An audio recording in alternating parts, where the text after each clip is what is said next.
আসসালামু আলাইকুম রহমতুল্লাহি ওয়া বারাকাতুহ। আল্লাহ পাক রব্বুল আলামিনের অশেষ শুকরিয়া, যিনি আমাদেরকে পবিত্র কোরআন শিখার বুঝার মতো সুযোগ করে দিচ্ছেন। বিশেষ করে পবিত্র কোরআনের সহজ তর্জমা, তাফসীর এবং বিশ্লেষণগুলো ধারাবাহিকভাবে করার সুযোগ করে দিচ্ছেন। এটা আমাদের জন্য অনেক বড় সৌভাগ্য। আমরা সূরা বাকারার শুরু থেকে ধারাবাহিকভাবে দরজগুলো দিয়ে আসতেছি। আজকে আমরা যে আয়াতটি নিয়ে আলোচনা করব, সূরা বাকারার 23 নম্বর আয়াত। অত্যন্ত গুরুত্বপূর্ণ একটি আয়াত। বিশেষ করে যারা কোরআন শরীফ নিয়ে সংশয় সন্দেহের মধ্যে রয়েছে, যারা সংশয়বাদী যে এই পবিত্র কোরআন সত্যিকার অর্থে আল্লাহ তাআলার কালাম কিনা নাকি মানব রচিত কোনো কথা ইত্যাদি, এই বিষয়ে যারা সন্দিহান তাদের জন্য 30 নম্বর আয়াতটি অত্যন্ত গুরুত্বপূর্ণ। আর সত্যিকার অর্থে এই বিষয়টা কেন আলোচনার মধ্যে আসলো যে কালাম, কোরআন শরীফ আল্লাহ তাআলার কালাম নাকি কালাম না, এই বিষয়টা কেন আলোচনা আসছে? কারণ আল্লাহ তাআলা তো মহান, আমরা আল্লাহ তাআলাকে কখনো দেখি নাই, কিন্তু কোরআন শরীফ আমাদের চোখের সামনে আছে, আমরা কোরআন শরীফ দেখতেছি। তো মহান ওই সত্তার পক্ষ থেকে কোরআন আসছেন, এমন মহান সত্তা যার সাথে কোনো কিছুর তুলনা চলে না। তো ওই মহান সত্তার পক্ষ থেকে কালাম আসছে, সত্যি কি তার কালাম নাকি মানুষের রচিত আমাদের সামনে উপস্থাপন করে দিয়েছে? এই জন্য তৎকালীন সময় থেকে নিয়ে আজও পর্যন্ত অনেকেই এই বিষয়ে সন্দিহান। বাকি কোরআন শরীফের এই সূরার মধ্যে যে আল্লাহ পাক রব্বুল আলামিন তাদের সন্দেহটাকে এত চমৎকার ভাবে দূর করে দিয়েছেন, এটা না জানার কারণেই মূলত তারা এই সন্দেহটা পোষণ করে। তখন যারা সন্দেহ পোষণ করতো তারাও, এখন যারা করে তারাও। অথচ আল্লাহ পাক রব্বুল আলামিন সূরা বাকারার এই 23 নম্বর আয়াত দিয়ে সন্দেহকে একদমই দূর করে দিয়েছে। সাথে সাথে যে সকল মুমিনরা আছেন সন্দেহ করে না, তাদের জন্য এই আয়াতটা গুরুত্বপূর্ণ। কারণ শুধু সন্দেহ করা না, বরং আমরা যারা আল্লাহ তাআলাকে মানি, আল্লাহর ইবাদত করি, আল্লাহ এত বড় মহান এক সত্তা, তার কালাম আমাদের সামনে রয়েছে। তো সত্যিকার অর্থে যেটা আল্লাহর কালাম, যদি দলিল প্রমাণের আলোকে এটা উপস্থাপিত হয়, আমরা যদি বুঝতে পারি, আমাদের মনে তখন শান্তি লাগে। যারা মুমিন বিশ্বাস করে তাদের আবাদত করতে আরো অনেক উৎসাহ তৈরি হয়। তো এই দৃষ্টিকোণ থেকে সংশয়বাদীদের জন্য যেমন এই আয়াতটা গুরুত্বপূর্ণ, অনুরূপ ভাবে যারা কোরআনকে বিশ্বাস করে যে সত্যিটা আল্লাহর কালাম, তাদের জন্য গুরুত্বপূর্ণ। কারণ একটা জিনিস আল্লাহ তাআলার পক্ষ থেকে আসছে, এটা আমি বিশ্বাস করি ঠিক, কিন্তু যদি দলিল প্রমাণের আলোকে হয়, তখন সেটা আমাদের দিলের মধ্যে ইতমিনান তৈরি করতে আরো অনেক বেশি সুবিধা হয়। যেমনটা হযরত ইব্রাহিম আলাইহিস সালামের ক্ষেত্রে হয়েছিল। 3 নম্বর পারার 3 নম্বর পৃষ্ঠার একদম শুরু দিকের আয়াতের মধ্যে আল্লাহ তাআলা এই বিষয়টা আলোচনা করেছেন। হযরত ইব্রাহিম আলাইহিস সালাম আল্লাহ পাক রব্বুল আলামিনের কাছে একবার আবদার করলেন যে, আল্লাহ, আপনি যে মৃত্যুর পরে মানুষকে আবার জীবিত করবেন, আমি একটু দেখতে চাই। আল্লাহ বলছিলেন যে, তুমি কি বিশ্বাস করো না? কোরআন শরীফের 3 নম্বর পারার 3 নম্বর পৃষ্ঠার মধ্যে চমৎকার ভাবে শব্দগুলো আসছে। ওয়াইদ ক্বালা ইব্রাহিমু রব্বি আরিনি কাইফা তুহয়িল মাউতা। ইব্রাহিম আলাইহিস সালাম যখন রবকে বলল যে, হ্যাঁ আমার রব, আমি দেখতে চাই আপনি মৃতকে কিভাবে জীবিত করবেন। রব তাকে পাল্টা প্রশ্ন করলেন, ক্বালা আওয়ালাম তুমিন, হে ইব্রাহিম, তুমি কি বিশ্বাস করো না? ক্বালা বালা। ইব্রাহিম আলাইহিস সালাম বললেন, হে রব, অবশ্যই আমি বিশ্বাস করি। তাহলে কেন প্রশ্ন করছো? ওয়ালাকিন লিয়াতমাইন্না কলবি। আল্লাহ, আমি আমার হৃদয়কে স্থির করার জন্য, মনকে শান্ত করার জন্য প্রশ্ন করছি। তখন আল্লাহ পাক রব্বুল আলামিন বললেন, ঠিক আছে, তুমি কিছু পাখি নাও, সেগুলোকে টুকরা টুকরা করে বিভিন্ন পাহাড়ের চূড়ার মধ্যে রেখে আসো। তিনি আল্লাহর কথা অনুযায়ী রেখে আসলেন। আল্লাহ বললেন, তাদেরকে তুমি নাম ধরে ডাক দাও। তিনি যখন প্রত্যেককে নাম ধরে ডাক দিচ্ছেন, এক এক পাহাড়ের চূড়া থেকে এক একটা টুকরা জোড়া লেগে লেগে পূর্ণ পাখি হয়ে তার কাছে উড়ে চলে এসেছে। সুবহানাল্লাহ। ইব্রাহিম আলাইহিস সালাম দেখলেন। এই আয়াতের মাধ্যমে আল্লাহ তাআলা মৃতকে জীবিত করার একটা প্রমাণও দিয়ে দিলেন। তো ঠিক আমরা যারা মুমিন, আল্লাহকে বিশ্বাস করি, আমরা যদি এমন দলিল প্রমাণের আলোকে দেখতে পারি, তখন আমাদের দিল স্থির হয়ে যায়, ইবাদত করতে আরো অনেক বেশি স্বাদ লাগে। তো এই দৃষ্টিকোণ থেকে আমি বলবো যে সূরা বাকারার 30 নম্বর আয়াতটা যারা সংশয়বাদী আছে তাদের জন্য অনেক অনেক বেশি গুরুত্বপূর্ণ। সাথে সাথে যারা মুমিন আছে, আল্লাহ তাআলাকে বিশ্বাস করে এবং কোরআন আল্লাহর বাণীতে বিশ্বাস করে, তাদের জন্য গুরুত্বপূর্ণ। কেন? আল্লাহ পাক রব্বুল আলামিন 23 নম্বর আয়াতটা এমন ভাবে আলোচনা করেছেন, এমন কিছু বিষয় 23 নম্বর আয়াতের মধ্যে বলছেন, এই বিষয়গুলো জানলে আমরা বুঝতে পারবো যে কোরআন সত্যি আল্লাহর পক্ষ থেকে আসছে, মানুষের কোনো বানানো না। আমরা আয়াতটা একটু দেখি। 23 নম্বর আয়াতের মধ্যে আল্লাহ তাআলা বলতেছেন যে ওয়াইন কুনতুম ফি রাইবিম মিম্মা নাযালনা আলা আবদিনা ফাতু বিসূরাতিম মিন মিসলি। একটা বিষয় খেয়াল করি যে কোরআনের একদম শুরু দিক দিয়ে আল্লাহ পাক রব্বুল আলামিন যারা মুত্তাকি তাদের 5টা গুণ উল্লেখ করেছেন। এরপরে যারা মুনাফিক কাফের তাদের অবস্থান উল্লেখ করেছেন, এক্সাম্পল দিয়ে বুঝিয়েছেন। এরপরে স্টেপে এসে আল্লাহ পাক রব্বুল আলামিন এই বিষয়টা বোঝানোর চেষ্টা করছেন যে আমি তোমাদের রব, আমি তোমাদেরকে সৃষ্টি করছি, আমি তোমাদেরকে লালন পালন করি, অতএব তোমরা আমার ইবাদত করো, আমার সাথে কাউকে শরীক করিও না। তো যারা সত্যিকার অর্থে আল্লাহ তাআলাকে বিশ্বাস করে তারা তো অবশ্যই আল্লাহর ইবাদত করে, আর যারা বিশ্বাস করে না তারা আল্লাহর ইবাদত করে না। এখানে এসে আল্লাহ পাক রব্বুল আলামিন বলতেছেন যে এই যে কথাগুলো আমি বললাম এই কথাগুলো কি আল্লাহরই কথা নাকি মানুষের কথা, এই বিষয়টার ঈমান আমাদের মধ্যে স্থির করার জন্য 30 নম্বর আয়াতে আল্লাহ নিয়ে এসেছেন। আল্লাহ তাআলা বলতেছেন দেখো তৎকালীন সময়ে যারা সংশয়বাদী ছিল তাদেরকে লক্ষ্য করে আল্লাহ তাআলা বলতেছেন ওয়া ইন কুনতুম ফি রাইবিম মিম্মা নাযালনা আলা আবদিনা, আমি আমার বান্দার উপর যে কোরআন নাজিল করেছি এ বিষয়ে যদি তোমরা কোনো সন্দেহের মধ্যে থাকো। আমরা একটু শাব্দিক বিশ্লেষণটা দেখি। ওয়াও হরফে আতফ যার অর্থ হলো এবং, ইন অর্থ যদি, হরফে শর্ত শর্তের জন্য আসে, এবং যদি, কুনতুম আল কাউনু কানা ইয়াকুনু থেকে কুনতুম যদি তোমরা হও, পাস্টের সিগা জমা মুজাক্কারে হাজের থেকে যদি তোমরা হও, ফি হরফুল জর অর্থ হলো মধ্যে, রয়বিন মূলত ছিল রয়বুন মানে সংশয়ে সন্দেহের মধ্যে, তোমরা যদি সংশয়ের মধ্যে থাকো, কোন ক্ষেত্রে, মিন, এখানে বর্ণনা করতেছেন পরবর্তী কিসের মধ্যে সংশয়ের মধ্যে থাকো, মিন মা ইসমে মৌসুল যা, নাজ্জালনা নাজ্জালতু নাজ্জালনা আমি আল্লাহ নাজিল করেছি, আলা হরফুল জর অর্থ উপরে, আবদিনা দুইটা শব্দ, আব্দুল ইসিম, না হলো জমির, তাহলে আবদিনা আমার বান্দার উপরে আমি যা নাজিল করেছি ওই বিষয়ে যদি তোমরা কোনো সংশয়ের মধ্যে থাকো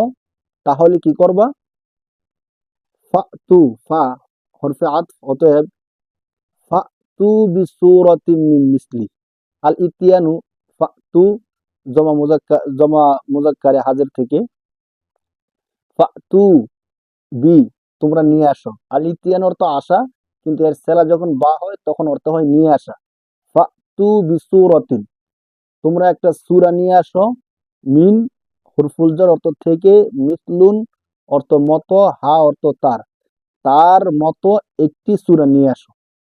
তাহলে সহজ তর্জমা হলো আল্লাহ বলতেছেন যে আমি আমার বান্দার উপর যে কোরআন নাজিল করেছি ওই বিষয়ের উপর যদি তোমাদের কোনো সংশয় সন্দেহ থাকে যে এটা আমি আল্লাহ নাজিল করছি কিনা, তাহলে তোমরা এক কাজ করো, তোমরা তার মতো একটা সূরা নিয়ে আসো। তার মতো মানে মুফাসসিরিনে কেরামগণ বলছেন তার মতো মানে সূরা কাউসারের মতো ছোট্ট একটা সূরা নিয়ে আসো।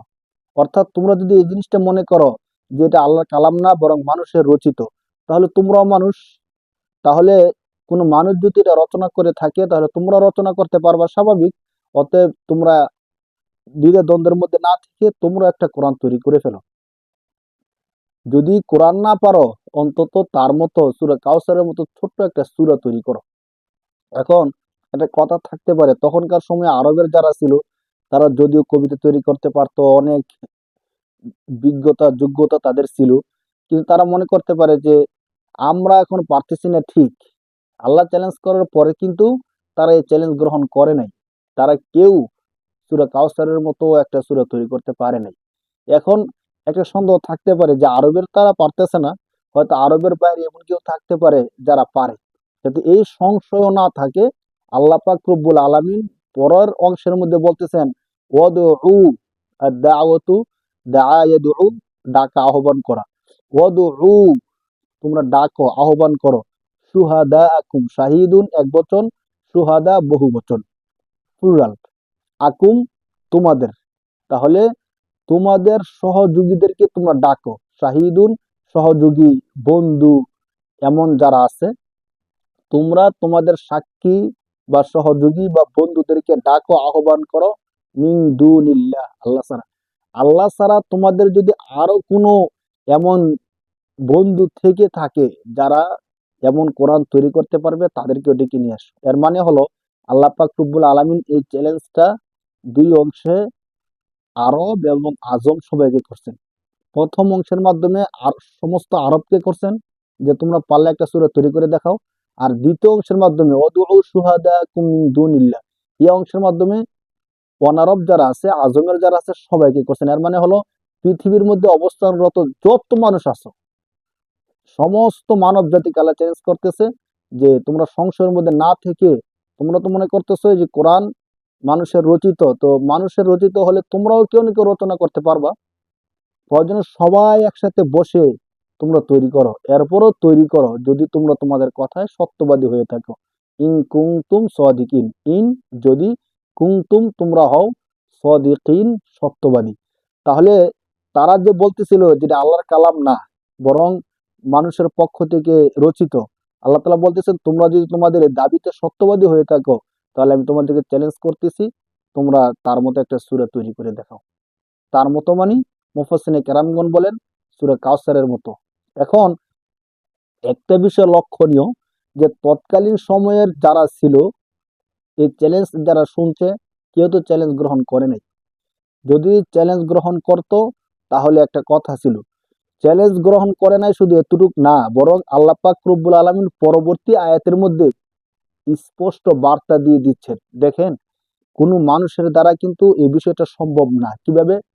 আমরা একজনকে একটা চ্যালেঞ্জ দিই যে তুমি যদি 1 মণ মাটি মাথায় নিতে পারো তাহলে তোমাকে 500 টাকা দিব। তো আমরা কিন্তু যখন চ্যালেঞ্জটা দেই তখন নিশ্চিত না সে কি আমার চ্যালেঞ্জ গ্রহণ করতে পারবে কি পারবে না, তখন আমরা সন্দেহের মধ্যে থাকি। আমরা বলি যে তুমি যদি আমার চ্যালেঞ্জ গ্রহণ করে বিজয়ী হও তোমাকে দেবো 1000 টাকা, আর যদি তুমি না পারো তাহলে আমাকে দিতে হবে 1000 টাকা। তখন কিন্তু তখনও আমরা সংশয়ের মধ্যে থাকি যে হয়তো সে চ্যালেঞ্জের মধ্যে বিজয়ী হতেও পারে, নাও হতে পারে। পৃথিবীর মধ্যে যত চ্যালেঞ্জ করা হয় সমস্ত চ্যালেঞ্জের একই কথা, মানে মানুষের পক্ষ থেকে যে চ্যালেঞ্জ গুলো করা হয়।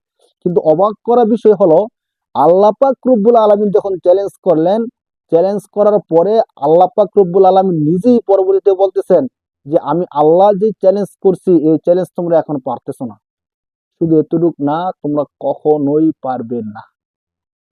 কত গুরুত্বপূর্ণ একটা বিষয়। দেখেন, আল্লাহ পাক রব্বুল আলামিন পরের আয়াতের মধ্যে বলতেছেন ফাইল্লাম তাফআলু, যদি তোমরা না পারো, ওয়ালান তাফআলু, এবং তোমরা কিছুতেই পারবে না। মানে কোরআন যে আল্লাহর কালাম, আমার মনে হয় যে শুধু এতটুক এর বিশ্লেষণ কেউ যদি সত্যিকার অর্থে বুঝে, এর মর্মটা যদি কোনো মানুষ তার বিবেক দিয়ে অনুধাবন করতে পারে, তাহলে তার প্রমাণের জন্য আর কোনো কিছুর প্রয়োজন হবে না। যে মানুষ চ্যালেঞ্জ করলে মনে করে যে পারবে কি পারবে না, যে চ্যালেঞ্জ করে সেই সন্দেহের মধ্যে থাকে। কিন্তু আল্লাহ চ্যালেঞ্জ করার পরে নিশ্চিত করে বলে দিচ্ছেন ফাইল্লাম তাফআলু ওয়ালান তাফআলু, যদি তোমরা না পারো, আর আমি বলে দিচ্ছি অবশ্যই তোমরা কিছুতে পারবে না। তো যেহেতু তোমরা পারবা না, এখন তোমাদের কাজ কি? আল্লাহ বলতেছেন যে আমি চ্যালেঞ্জ করছি, তোমরা চ্যালেঞ্জ গ্রহণ করতে পারো নাই, আর ভবিষ্যতে কখনো পারবা না। অতএব প্রমাণ হয়ে গেল এই কোরআন সত্য। যেহেতু কোরআন সত্য, অতএব নবী সত্য। নবী যেহেতু সত্য, নবীর বলার সমস্ত কথাগুলো সত্য। অতএব তোমাদের উচিত হবে মেনে নেওয়া। কেন মেনে নিবা? যাতে করে, যেহেতু সবকিছু সত্য, জান্নাত সত্য, জাহান্নাম সত্য, যদি মেনে নাও তাহলে তোমরা জান্নাত পাবা, আর যদি না মানো তাহলে তোমরা জাহান্নামের মধ্যে জ্বলতে হবে। এই বিষয়টা আল্লাহ তাআলা বলতেছেন যে যেহেতু সবকিছু সত্য অতএব তোমরা মেনে নাও। ফাত্তাকুন নারাল্লাতী ওয়াকুদুহান নাস ওয়াল হিজারা, আল্লাহ বলতেছেন যে তোমরা যদি এই চ্যালেঞ্জ গ্রহণ করতে না পারো, আর তোমরা এই চ্যালেঞ্জ গ্রহণ করতে পারবাও না, অতএব তোমাদের জন্য উচিত হলো ইত্তাকুন নার। ইত্তাকু আমরের সিগা, আমরে হাজারের জমা হাজারের সিগা, আন নার আগুন। এখানে আন নার আলিফ লাম আসার কারণে জাহান্নাম বোঝানো হচ্ছে বিশেষ। আন নার জাহান্নামের আগুন, তোমরা জাহান্নামের আগুন থেকে বাঁচো। কেমন জাহান্নাম? আল্লাতি ওয়াকুদুহান নাসু ওয়াল হিজার, আল্লাতি যেখানে বা যাতে, ওয়াকুদুহা যার জ্বালানি হবে, অকুদু অকুদুন জ্বালানি, হা তার, তার মানে জাহান্নামের, যেই জাহান্নামের যেই আগুনের জ্বালানি হবে আন নাসু ওয়াল হিজারতু, মানুষ এবং পাথর। বিষয়টা কিন্তু একটু বুঝার। জাহান্নাম এমনি তো সেখানে আগুন থাকবে, মানুষ জ্বলবে। আল্লাহ বলতেছেন তোমরা এমন জাহান্নামের আগুন থেকে বাঁচো যে জাহান্নামের জ্বালানি হবে মানুষ এবং পাথর। কেন পাথর? কেন পাথরকে মানুষের শাস্তি দ্বিগুণ করে দেওয়ার জন্য দেওয়া হবে। যখন মানুষের সাথে পাথরকে বেঁধে দেওয়া হবে, এক তো আগুনের উত্তাপ, দ্বিতীয় হলো পাথর গরম হয়ে তার উত্তাপকে আরো বহুগুণ বাড়িয়ে দিবে। তখন মানুষের কষ্টটা, শাস্তিটা আরো বেশি বেড়ে যাবে। তো এই ভয়াবহ শাস্তি বোঝানোর জন্য আল্লাহ বলতেছেন ওই জাহান্নাম থেকে বেঁচে থাকো যে জাহান্নামের জ্বালানি হবে মানুষ এবং পাথর। কার জন্য প্রস্তুত করা হয়েছে এই জাহান্নামকে? আল্লাহ বলতেছেন উইদ্দাত লিল কাফিরিন, যারা কাফের, যারা অস্বীকারী, তাদের জন্য এই জাহান্নামকে প্রস্তুত করা হয়েছে। উইদ্দাত মাজহুলের সিগা, লিল কাফিরিন লাম হরফুল জর জন্য, আল কাফিরিন কাফেরদের জন্য। যে জাহান্নামকে প্রস্তুত করা হয়েছে কাফেরদের জন্য, মানে কি? আল্লাহ বলতে চাচ্ছেন যে আমি তো তোমাদের সামনে একটা চ্যালেঞ্জ দিলাম, এই চ্যালেঞ্জকে তোমরা গ্রহণ করতে পারো নাই, ভবিষ্যতে কখনোই পারবে না। এর দ্বারা প্রমাণ হয়ে যায় কোরআন সত্য, নবী সত্য। অতএব তোমাদের উচিত হবে মেনে নেওয়া। তোমরা যদি মেনে নাও তোমাদের জন্য পুরস্কার পরবর্তী আয়াতে আল্লাহ তাআলা বলবেন। আর যদি না মানো তাহলে তোমাদেরকে ভয়াবহ জাহান্নামের আযাব ভোগ করতে হবে। যারা অস্বীকার করবে, মানে সুস্পষ্ট প্রমাণ দেখার পরও যারা অস্বীকার করবে তাদের জন্য জাহান্নামের আযাব অপেক্ষা করতেছে। তো দেখেন, স্বাভাবিকভাবে এতটুক যে আল্লাহ তাআলা সূরা বাকারার 23 নাম্বার এবং 24 নাম্বার আয়াতের মধ্যে যতটুকু আলোচনা করেছেন, এতটুকের মাধ্যমে কিন্তু কোরআন যে সত্যিকার আল্লাহর পক্ষ থেকে এসেছে এটা প্রমাণ হয়ে যায়। এছাড়াও মুফাসসির এবং মুহাদ্দিসিনে কেরামগণ কোরআন শরীফ সত্যিকার অর্থে আল্লাহ তাআলার কালাম এর প্রমাণস্বরূপ আরো চমৎকার কিছু বিষয় উল্লেখ করেছেন, যেগুলো যদি আমরা বুঝতে পারি বা জানি তাহলে কোরআন আল্লাহর কালাম, এই বিষয়টা আমাদের কাছে একদম সূর্যের মতো স্পষ্ট হয়ে যাবে, একদম দিনের মতো স্পষ্ট হয়ে যায়। মুফাসসিরিনে কেরামগণ বলেন যে কোরআন শরীফ আল্লাহর পক্ষ থেকে নাজিলকৃত, কোনো মানুষের দ্বারা বানানো না। এটা একটা গুরুত্বপূর্ণ প্রমাণ হলো যে রাসূল সাল্লাল্লাহু আলাইহি ওয়াসাল্লাম 40 বছর পর্যন্ত মক্কার জাহিলিয়াতের সময়ে অবস্থান করতেছিলেন, যখন ছিল মূর্খতা, বর্বরতার যুগ। আর রাসূল সাল্লাল্লাহু আলাইহি সাল্লাম এতিম হওয়ার কারণে সহায় সম্বলহীন ছিলেন। দুনিয়ার কোনো মানুষ থেকে তিনি কোনো শিক্ষা দীক্ষা নেন নাই। যারা রাসূল সাল্লাল্লাহু আলাইহি সাল্লামের আশেপাশে ছিল তারা দেখছে রাসূল সাল্লাল্লাহু আলাইহি সাল্লামের অবস্থানটা। তিনি যে কারোর কাছে কোনো শিক্ষা দীক্ষা নেন নাই, পাশাপাশি তিনি সহায় সম্বলহীন ছিলেন, স্বাভাবিকভাবে চলাফেরা করতেন। কোনোদিন কোনো কবিতা আবৃত্তি যে মজলিস হতো, ওই মজলিসের মধ্যে রাসূল সাল্লাল্লাহু আলাইহি সাল্লাম কবিতা আবৃত্তি করছে এমন কোনো প্রমাণও নেই। তো এমন একজন ব্যক্তি, উম্মি ব্যক্তি, তিনি 40 বছর পরে এসে এত চমৎকার সাহিত্যপূর্ণ ভাষায়, ছন্দমিল ভাষায় কোরআন শরীফ তেলাওয়াত করতেছেন, এটা যে তার কথা না বরং আল্লাহর কালাম, এটা সত্যি হওয়ার জন্য আর কি দরকার? কি চমৎকার ভাবে রাসূল বলতেছেন ওয়ান্নাজিমি ইদা হাওয়া মা দাল্লা সাহিবুকুম ওয়া মা গাওয়া ওয়া মা ইয়ানতিকু আনিল হাওয়া ইন হুয়া ইল্লা ওয়াহয়ুন ইউহা। মানে আয়াতের ছন্দমিল কত চমৎকার! আর শুধু এতটুক না, যারা আরবি ব্যাকরণ বুঝে তারা এই জিনিসটা বোঝা দরকার যে এখানে বলা হচ্ছে ইন হুয়া ইল্লা ওয়াহয়ুন ইউহা, ওয়ান্নাজমি ইদা হাওয়া মা দাল্লা সাহিবুকুম ওয়া মা গাওয়া ওয়া মা ইয়ানতিকু, তিনি কথা বলেন না আনিল হাওয়া, নিজ থেকে। তো দেখেন, আল্লাহ রাসূল যদি নিজে বানাইতো তখন কিন্তু এইভাবে বলতো যে আমি নিজ থেকে কোনো কিছু বলি না, আল্লাহ বলায় বা কোন একজন বলায়। তো এখানে কিন্তু একটা বিষয় হয়ে যেত। কিন্তু এখানে কি বলতেছে ওয়া মা ইয়ানতিকু, সে কথা বলে না। তো সে মানে কে? তো এখানে কে কাকে বলতেছেন কিছুটা বোঝা যায়, যেখানে আল্লাহ নবীকে বলতেছেন যে নবী কোনো কিছু বলেন না নিজ থেকে। এটাও একটা প্রমাণ। তো এমন যে বিষয়টা আমরা বলতেছিলাম যে 40 বছর পর্যন্ত অবস্থান করছেন, কারো থেকে কোনো শিক্ষা দীক্ষা অর্জন করে নাই। এমন তখনকার সময়ে কবিতার মজলিস বইতো অহরহ, কোনো মজলিসে তিনি কবিতা আবৃত্তি করেন নাই, বরং 40 বছর পরে গিয়ে এত সাহিত্যপূর্ণ ভাষায় বলা শুরু করে দিয়েছেন এমন কালাম, যেই কালাম আরব আজমের কেউ তৈরি করতে পারে না, তো সেটা আল্লাহ ছাড়া ভিন্ন কে করতে পারে? এটাও তো বুঝার জন্য, এটা যে সত্যিকার আল্লাহর কালাম, এই প্রমাণের জন্য এতটুকু তো যথেষ্ট হয়। দ্বিতীয় নম্বর আরেকটা বিষয়, যে তৎকালীন সময়ের আরবের লোক যারা ছিল, যদিও তারা শিক্ষিত ছিল না, শিক্ষা দীক্ষা তাদের মধ্যে কম ছিল, জাহিলিয়াত বেশি ছিল, কিন্তু তাদের মেধা এত চমৎকার ছিল যে তারা কথা বললে ছন্দ আকারে কথা বলতো। তারা তাদের বংশ নয় শুধু, বরং তাদের উটের বংশ 100 পর্যন্ত তাদের উটের বংশ বলতে পারতো। তারা মজলিসের মধ্যে বসে রানিং কবিতা বানিয়ে ফেলতে পারতো। তো এমন সাহিত্যের সময়ে, এমন কবিতার ছন্দ মিলের সময়ে তাদেরকে যখন চ্যালেঞ্জ করা হলো যে তোমরা তার মতো ছোট্ট একটা সূরা কাউসারের মতো তৈরি করে নিয়ে আসো, কিন্তু একজন দুইজন নয়, বরং সমস্ত আরবের কবিরা ব্যর্থ হয়ে গেছে, এই চ্যালেঞ্জের মোকাবেলা করতে পারেনি। মানে এই কোরআনের সামনে তারা নতি স্বীকার করতে হয়েছে যে আমাদের দ্বারা এমন কোরআন তৈরি করা সম্ভব না। তাহলে তোমরা তো মানুষ, তোমাদের দ্বারা যেহেতু সম্ভব না, এবং এই চ্যালেঞ্জ সারা বিশ্বের সবাইকে দেওয়া হয়েছে, তো কোনো মানুষের দ্বারা যেহেতু এই কোরআন তৈরি করা বানানো সম্ভব না, অতএব এটা মানুষের তৈরি না, অবশ্যই রবের তৈরি। এটা কিন্তু একটা গুরুত্বপূর্ণ একটা প্রমাণ। এছাড়াও আরেকটা বিষয় যদি আমরা খেয়াল করি, যে কোরআনের মধ্যে অদৃশ্যের কিছু বিষয়ে ভবিষ্যৎবাণী করা হয়েছে, মানে সামনে ঘটবে এমন কিছু বিষয়ের ভবিষ্যৎবাণী করা হয়েছে। তো ওই ভবিষ্যৎবাণীগুলো যদি মিথ্যা হতো, মানে কোরআনের মধ্যে বলা হয়েছে একটা, পরবর্তীতে ঘটছে আরেকটা, তখনও কিন্তু বলা যেত যে এটা আল্লাহর কালাম না, বরং মানুষের তৈরি কোনো কথা।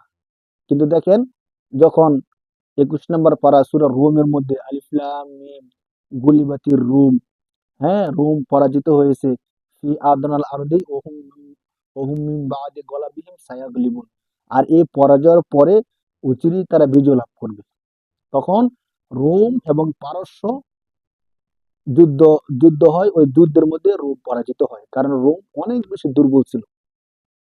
ঐতিহাসিকরা বলেন যে রোম এত বেশি দুর্বল ছিল, আল্লাহ পাক রব্বুল আলামিন যখন বলছেন যে আজকে রোম পরাজিত হয়েছে, কিছুদিন পরে আবার রোম বিজয় লাভ করবে, তখন হাসি ঠাট্টা শুরু করে দিয়েছে, কাফের মুনাফিক বেঈমান যারা ছিল তারা হাসি ঠাট্টা শুরু করে দিয়েছে, বলে কি এমন দুর্বল একটা দেশ নাকি কিছুদিন পরে আবার বিজয় লাভ করবে, কি করে সম্ভব?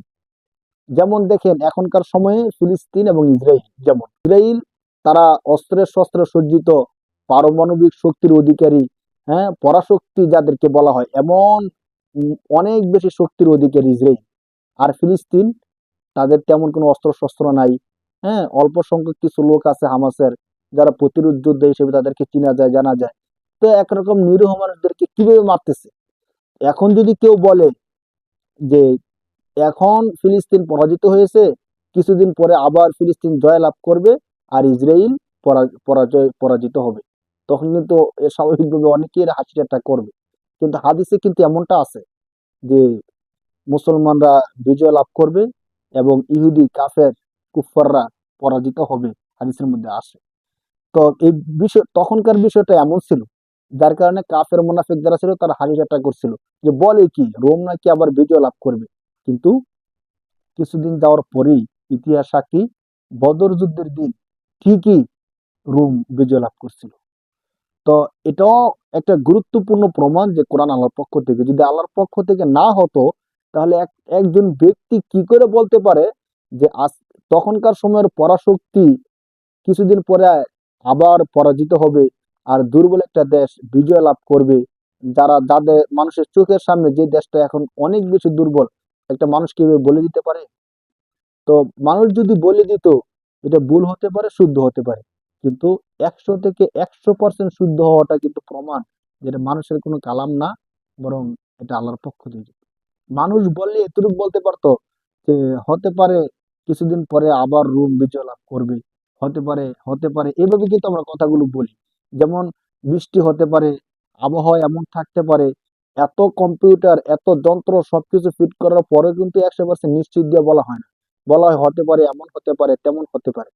কিন্তু আল্লাহ পাক রব্বুল আলামিন এমন সম্ভাবনা শব্দ দিয়ে বলে নাই, বরং গুলিবাতির রুম ফি আদনাল আরদি হুম বাদি গলাবিহিম সায়াগলিবুন, আল্লাহ বলতেছেন সায়াগলিবুন, অচিরেই বা অবশ্যই কিছুদিন পরে তারা আবার বিজয় লাভ করবে।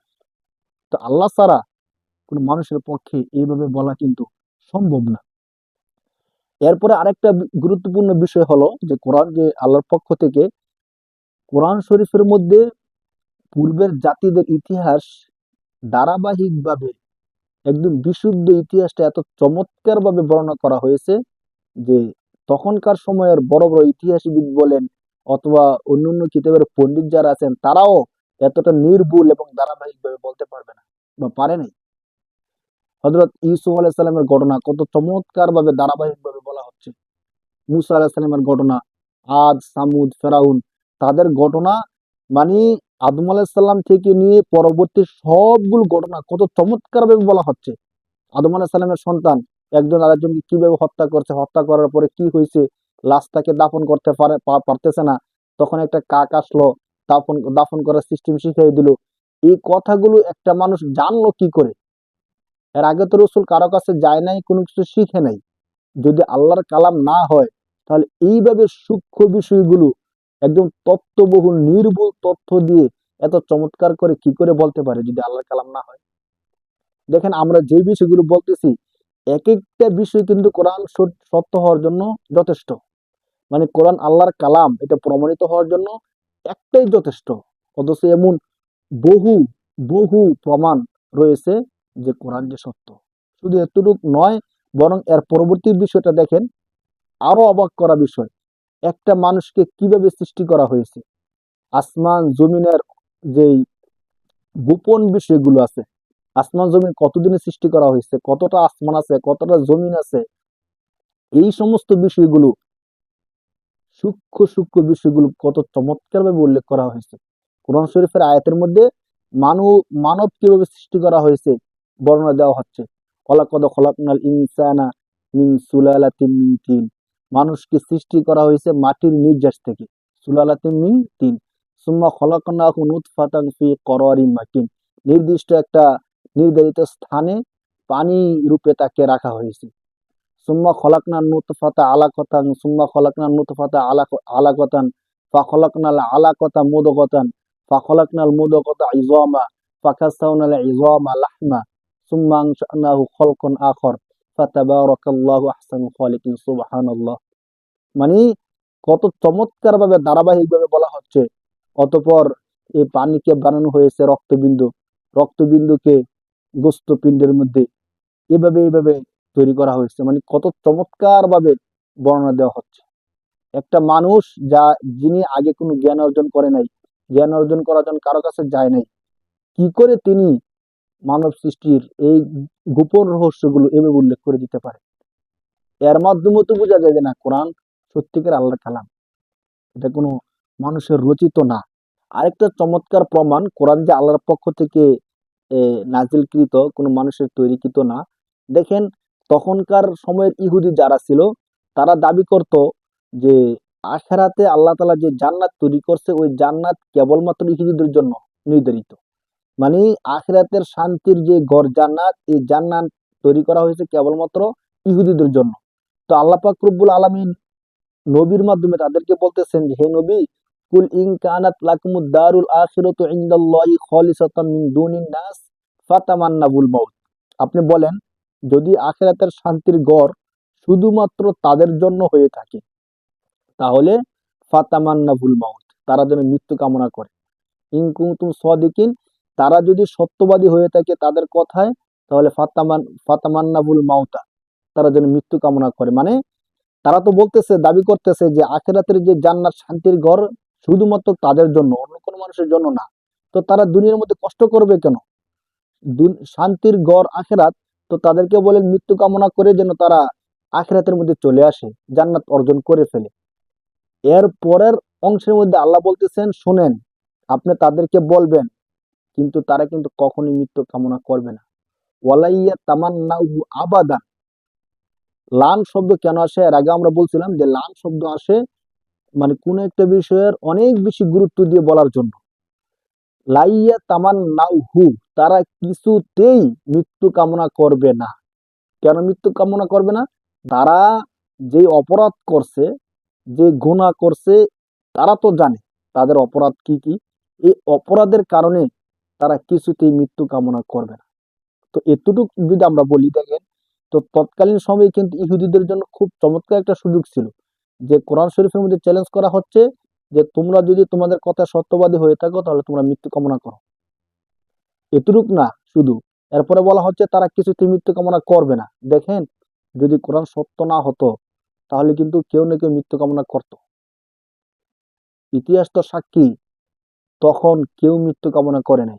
শুধু তখন না, এখনো পর্যন্ত, আজও পর্যন্ত কেউ মৃত্যু কামনা করে নাই। দেখেন, তাহলে আল্লাহ তাআলা এক বললেন যে তারা যেন মৃত্যু কামনা করে, এর পরে আয়াতের মধ্যে আল্লাহ নিজেই বলে দিচ্ছেন যে তারা কিছুতেই মৃত্যু কামনা করবে না। তো যদি তারা কেউ মৃত্যু কামনা করতো তাহলে কিন্তু আল্লাহর এই কথাটা মিথ্যা প্রমাণিত হয়ে যেত। আর এটা যদি মিথ্যা প্রমাণিত হয়ে যেত তাহলে কিন্তু কোরআন মিথ্যা প্রমাণিত হয়ে যায়। তো তারা যেহেতু বিশ্বাস করতেছে না, তারা কিন্তু জানতো যে কোরআন আল্লাহর কালাম। যদি তারা এটা না জানতো, তাহলে আল্লাহর যদি কালাম না হয়ে মানুষের কথা হয়ে থাকে, তাহলে এখানে বলা হচ্ছে মৃত্যু কামনা করতে, তো তারা মৃত্যু কামনা করতো। কারণ এটা তো কোরআন আল্লাহর কালাম না, তো মৃত্যু কামনা করলে সমস্যাও নাই। কিন্তু তারা জানতো যে কোরআন আল্লাহর কালাম, আর এখন যদি আমি মৃত্যু কামনা করি আর আল্লাহ যদি সত্যি সত্যি আমাকে মৃত্যু দিয়ে দেয়, আখেরাতে তো আমার অবস্থা গরম হয়ে যাবে। তাহলে তারা যে তাদের দাবিতে মিথ্যাবাদী ছিল এটি স্পষ্ট।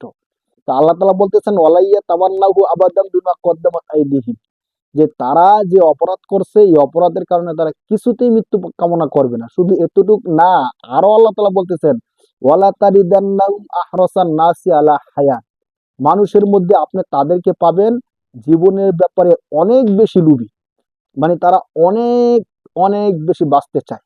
মানুষের মধ্যে তারা সবচেয়ে বেশি হায়াত চায়। কেমন হায়াত চায়? আল্লাহ তাআলা বলতেছেন ইয়াওয়াদ্দু আহাদুহুম লাউ ইউআম্মারু আলফাসানা, তাদের মধ্যে যারা আছে তারা প্রত্যাশা করে যে আমি যদি 1000 বছর বাঁচতে পারতাম। লাউ, যদি, ইউআম্মারু আলফাসানা, তাদেরকে যদি হায়াত দেওয়া হতো আলফুন হাজার, সানাতুন বছর, 1 বছর, 1000 বছর।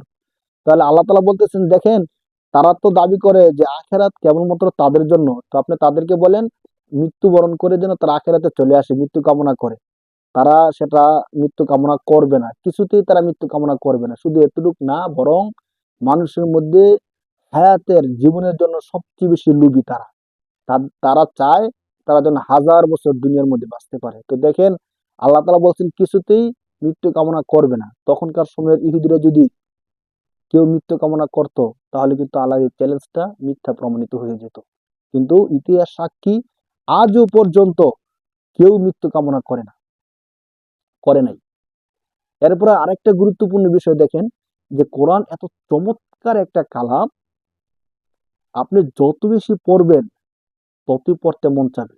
কখনো পড়তে পড়তে আপনি বিরক্ত হয়ে যাবেন না, যে কত পড়া যায় একটা বিষয়, কতবার পড়া যায়। দেখেন, দুনিয়ার মধ্যে যত চমৎকার গান হোক না কেন, যত গুরুত্বপূর্ণ যত মজার কবিতা হোক না কেন, আপনি একবার দুইবার আবৃত্তি করবেন, এরপরে বোরিং লাগবে, যে আর ভালো লাগতেছে না। একটা কবিতা কতবার বলা যায়, কতবার শোনা যায়। একটা গান ধরেন আপনি অনেক বেশি সুন্দর হওয়ার কারণে থেমে থেমে 100 বারই শুনলেন, হ্যাঁ, 1 মাস পর পর শুনলেন, এভাবে 100 বার শোনার পরে আপনার কাছে মনে হবে যে না, এই গান না, নতুন আরেকটা গান হোক, এই গানটা আর ভালো লাগতেছে না। স্বাভাবিক। একটা উপন্যাস আপনার পড়তে অনেক মজা লাগছে, কিন্তু কতবার পড়তে পারবেন? একবার, দুইবার, তিনবার, 10 বার, এর থেকে বেশি তো আর পড়া যায় না। তো গান, কবিতা, নাটক যা আছে, যত সৌন্দর্যই থাকুক তার মধ্যে, যত আকর্ষণীয় হোক, 10 বার, 20 বার, 100 বার, সর্বোচ্চ 500 বার তো না। এরপরে যদি কেউ করে, ধরেন 500 বার কেউ শুনলো, শোনার পরে এরপরে আবার যদি কেউ শোনানোর জন্য আসে, তখন ওই গানকেও গালাগালি করবে, যে গাইবে তাকেও গালাগালি করবে। কিন্তু কোরআন, সুবহানাল্লাহ, এত চমৎকার আল্লাহর পক্ষ থেকে কালাম, যে কালাম যতই পড়ে ততই পড়তে মন চায়। যারা হাফিজুল কোরআন আছে, বিশেষ করে এই ছোট্ট থেকে নিয়ে মৃত্যু পর্যন্ত হাজার হাজার বার নয়, শুধু লক্ষ লক্ষ বার পড়ে, এরপরেও কি কোনোদিন এমন হয় যে কতবার পড়া যায় আর পড়তে ভালো লাগতেছে না, বিরক্ত লাগতেছে? মানে হয়তো অনেকক্ষণ পড়ার কারণে নিজের মধ্যে একটা অলসতা চলে আসে, কিন্তু কোরআনের উপর কিন্তু কোনো বিরক্তি আসে না। সুবহানাল্লাহ। একদম সাধারণ মানুষের বিষয়টা বলি, হাফিজুল কোরআন নয়, সাধারণ মানুষ, এই ছোট্ট থেকে নিয়ে সূরা ফাতিহা আমরা কতবার পড়ছি? লক্ষবার থেকে বেশি হয়ে যাবে। প্রতি নামাজের প্রথম রাকাতে সূরা ফাতিহা অবশ্যই পড়তে হয় বাধ্যতামূলক। ইমাম সাহেবরা পড়তেই থাকেন, প্রতিবার পড়েন। তো আমরা প্রতিদিন যখন নামাজে দাঁড়াই, নামাজে দাঁড়ানোর শুরুতেই আলহামদুলিল্লাহি রাব্বিল আলামিন আর রহমানির রহিম এভাবে যখন তেলাওয়াত করে আমাদের কাছে আরো মজা লাগে। কোনদিন কারো কি এমন হয়েছে যে হুজুর প্রতিদিন শুধু সূরা ফাতিহা দিয়ে শুরু করে, আর কত অন্য কোন একটা সূরা দিয়ে শুরু করুক? মানে সাধারণ মুসলমান যারা আছে তাদের ক্ষেত্রে বলতেছি, এমন কি কারো হয়েছে কখনো? হয়? অসম্ভব, কখনোই না।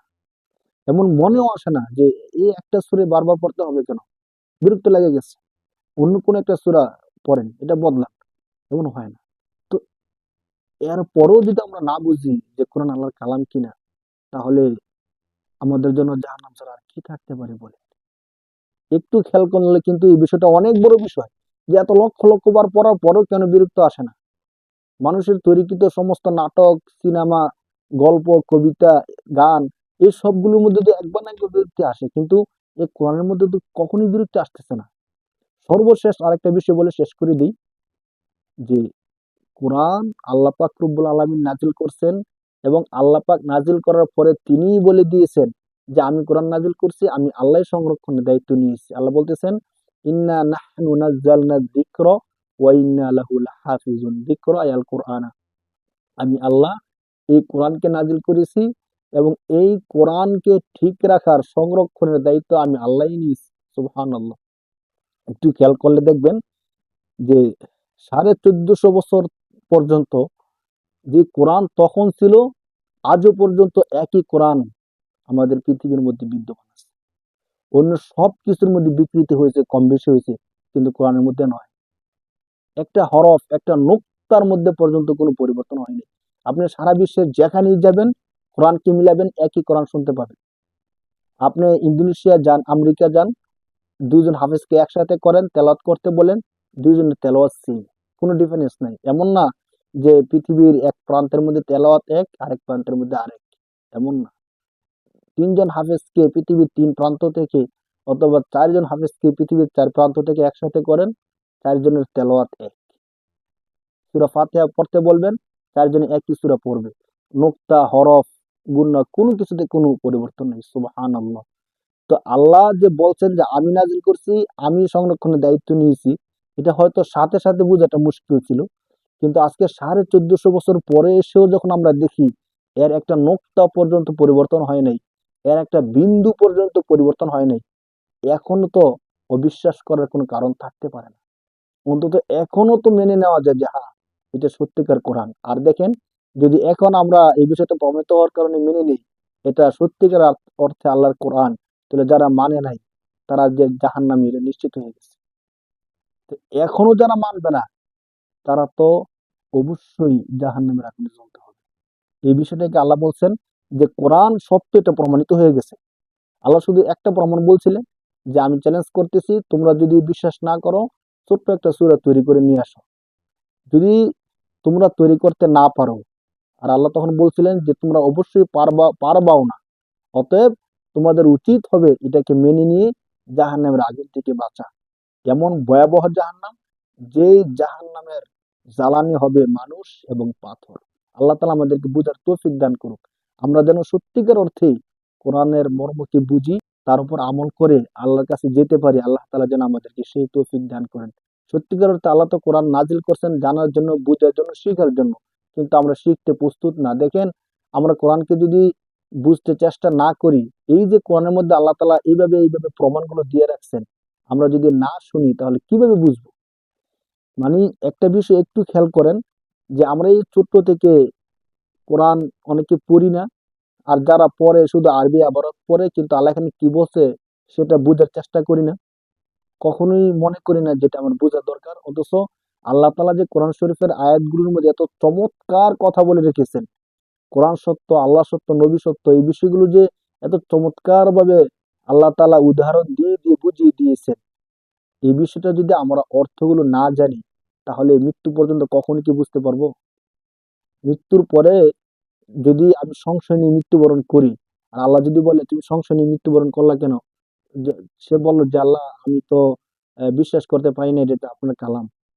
কিভাবে বিশ্বাস করবো, আমি তো বুঝতে পারি না। আল্লাহ যদি বলে কোরআন শরীফের আয়াতের মধ্যে তো আমি বলে দিছি যে আমার কালাম এইভাবে এইভাবে এটা আমার কালাম, আমি তো প্রমাণ সহ তোমাদেরকে দিয়েছিলাম, তখন অবস্থাটা কি হবে একটু ভাবেন।